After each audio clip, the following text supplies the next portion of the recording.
nakahanda ang pondo ng gobyerno na 11.123 billion para magamit sa relief, repair, rehabilitation at reconstruction services sa mga kalamidad at sakuna.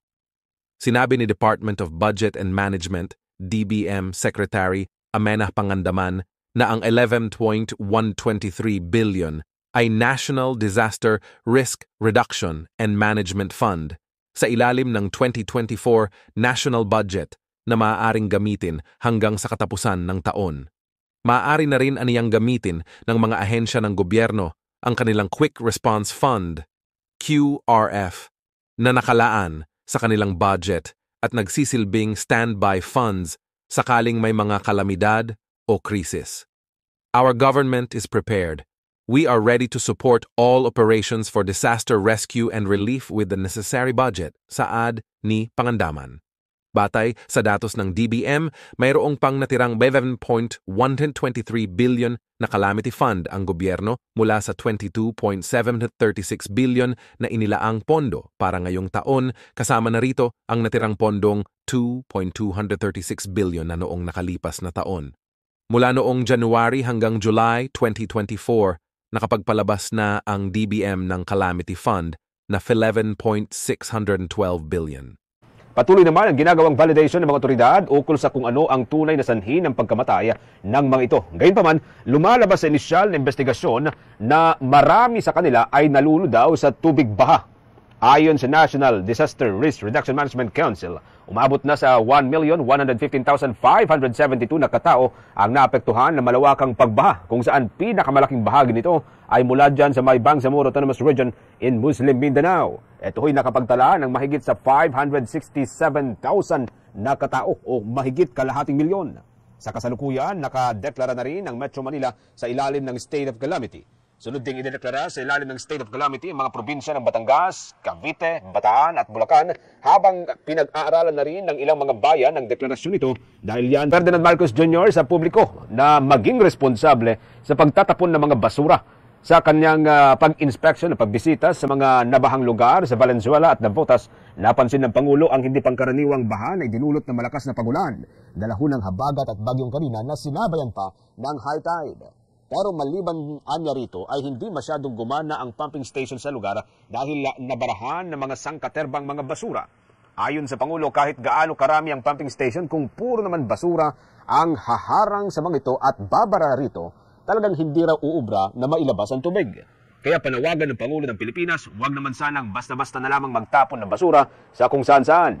Sa Navotas, mayroong 81 o 81 na mga pumping stations, habang sa Valenzuela City, mayroong 32 o 32. Sadyang hindi anya gumagana na maayos kapag nasa bayan ng puro basura ang malakas na ulan, kasama na ho dyan ang high tide.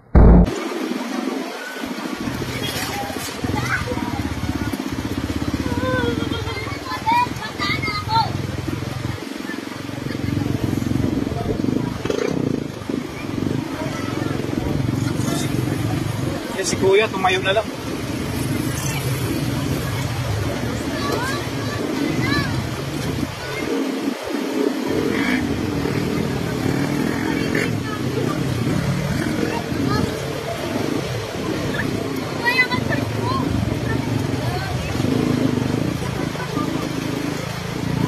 Tingin na lamig.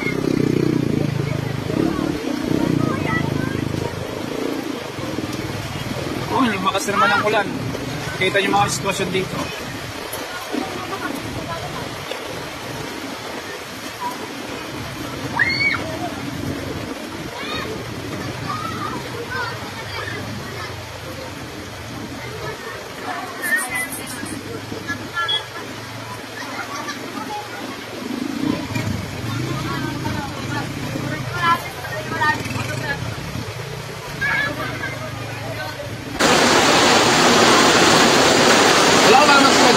Wala pa naman si Lester.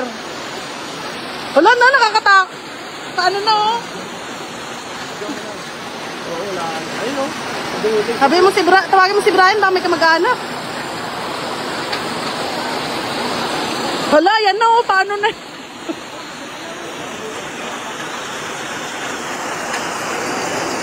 Kaya kinukuya, may mga standby. Ito lang si Kuya. Nakatulog pa sila kuya, no? Patay na yan. Hello, Brad. Brad. Yung kotse niya. Ang lakas ng baha. Hindi mo yung tawagan yung nanay niya, yung kotse niya, na. Sobrang lakas ng may inanod na rito na motor. Saka tao, yung nasave lang yung motor sa kanto. Yung mga tumulong, nakagari yung matanda. Yung kotse ni Enting, oh. Yung motor, oo. Hindi, mahina naman. Wala yung nanay. Kasi yung naka-abalandra sa gitna, nakalutang, basta nakalutang, tayo tanaw rito, Bray. Na malayo. Hindi mo nakalutang din sa Motor po yung inanod. Sige, Bray. Yung kotse ni Lester, sa dulo. Alam mo, pag ano, malakas na. Oo. Lakas talaga may video ha. May video, gabi mo. Sabihin mo, nagla-live ako. Video ka, nagla-live sa atin din mo, panoorin mo. Tawag ako ng video.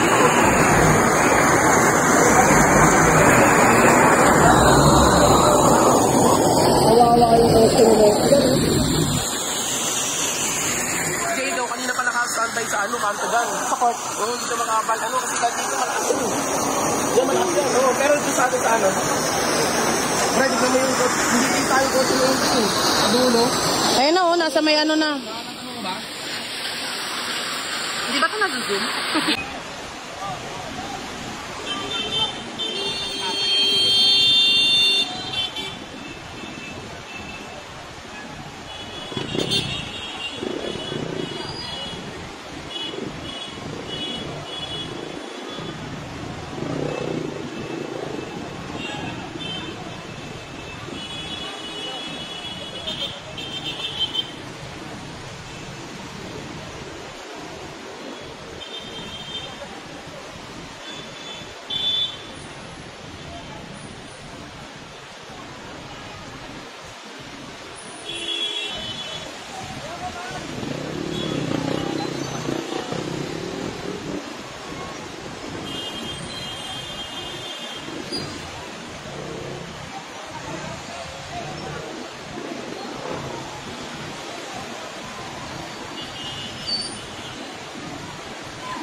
Meron din po ditong polyclinic na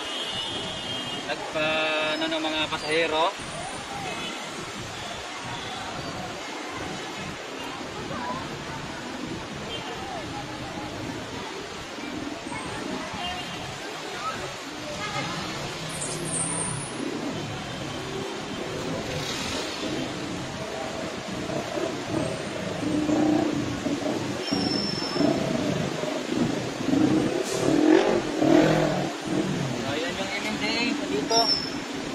Mag-class po sila.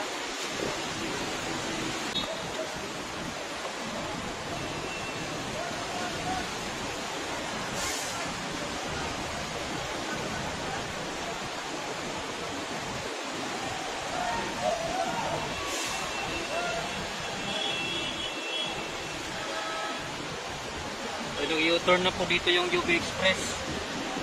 Hindi na po dumiretso doon sa tao.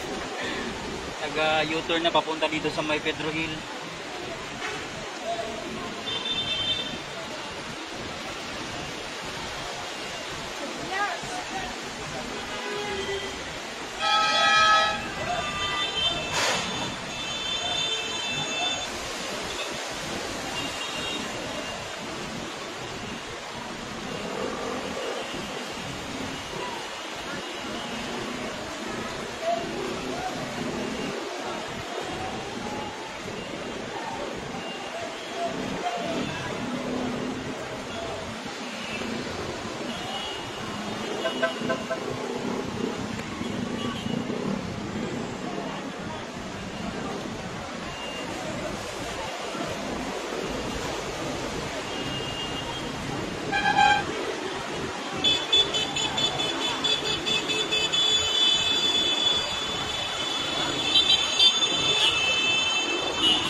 Tatawid na po siya.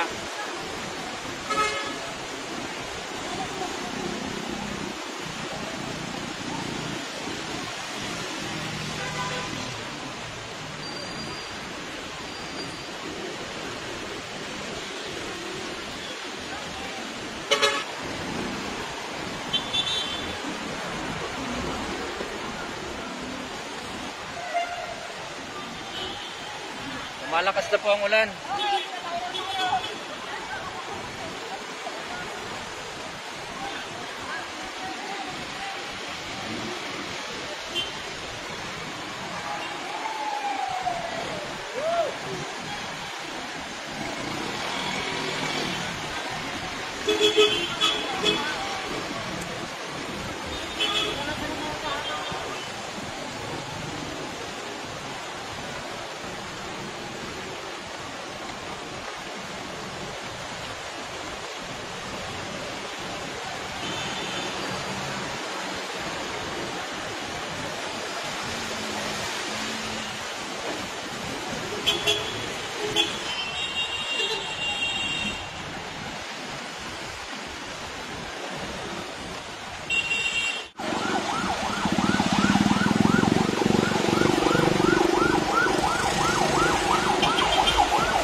So kahit baha mga kababayan, no, nandito po pala ang ating traffic enforcer mula sa MTPB.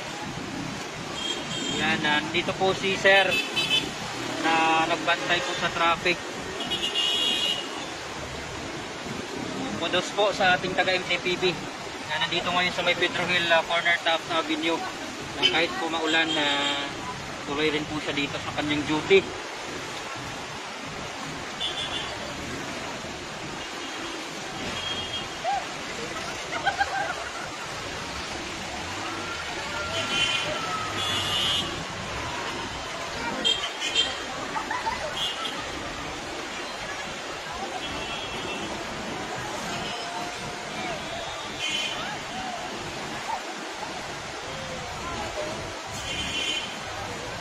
Thank you.